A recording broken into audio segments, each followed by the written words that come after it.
Саламатсыздар ма балалар? Бүгін кезекті сабағымызды бастаймыз. Мына кім бірінші домбыра үйреніп отыр, домбыраның басынан бастап, міне домбыраны қалай ойнау керек, қалай ұстау керек, сол домбыраның құрылысымен танысамыз. Міне қараңдар, мына домбыраның екі құлағы, басы, мойыны, екі шегі. Мына басатындар пернелері деп атайды. 19 перне, 18 перне, 19 перне.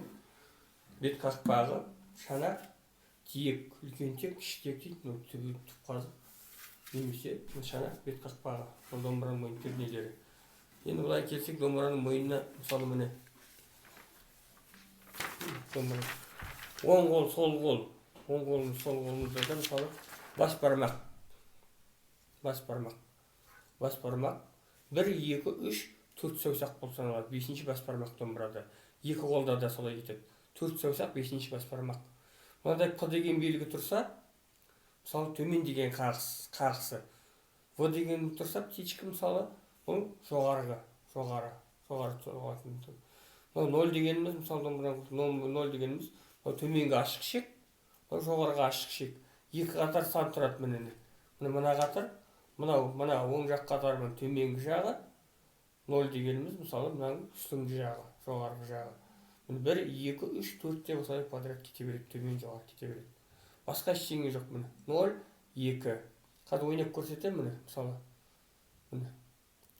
П осыларды естеріңізге сақтап қалсаңдар, қиын ештеңесі жоқ. Оң қолды қалай ұстаймыз? Мысалы қараңдар. Оң қолды шертетін мысалы міне былай. Кистті өзімізге қарай майыстырамыз, кистті. Сосын төмен қарай. Мына бірінші саусақ, сұқ саусақпен, бірінші саусақпен төмен соғамыз. Төмен.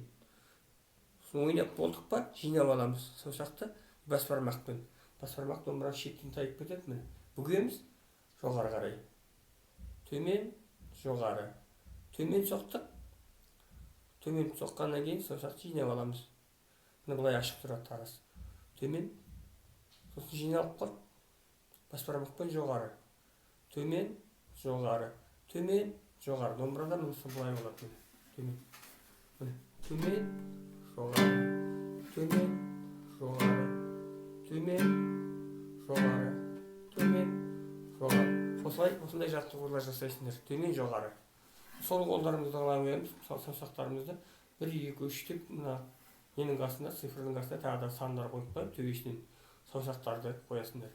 Сол «Васадули в огороде» деген мысалы әнде ең жеңіл ән, соны мысалы бірінші перне, точкаде, екінші пернеден басталады екен.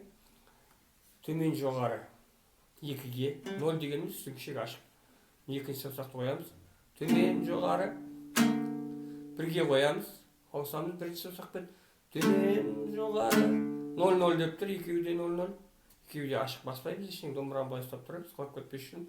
Төмен, жоғары, төмен. 1-ге қоямыз, қайтадан төмен, 1 рет жоғары. Сосын қайтадан 2-ге қоямыз. Төмен, жоғары. 1-ге ауысамыз. Төмен, жоғары. 0-0 деп тұр, 2 рет төмен. Төмен, төмен. Сосын мәне 1-ге қоямыз, 1-де 2 деп тұр. 1-де 1 төмен шекте, 2-де жоғары шекте. Екінші саусақты қоямыз бұлай. Төмен, төмен жоғары ойнаймыз. Төменде ойнаған үстінен қайталаймыз. Төмен, жоғары. 1-де 1 деген, міне, екеуінде басамыз. 2-де 1 пернелі. Төмен, жоғары. 1-де 0, үсті ашық болады. Төмен, жоғары, төмен. Төмен, жоғары, төмен. 1-ге қоямыз, жоғары. 2-ге қоямыз, қайталау. Төмен, жоғары. 1-де 1. Төмен, жоғары. 2 рет төмен. Осылай ойналады.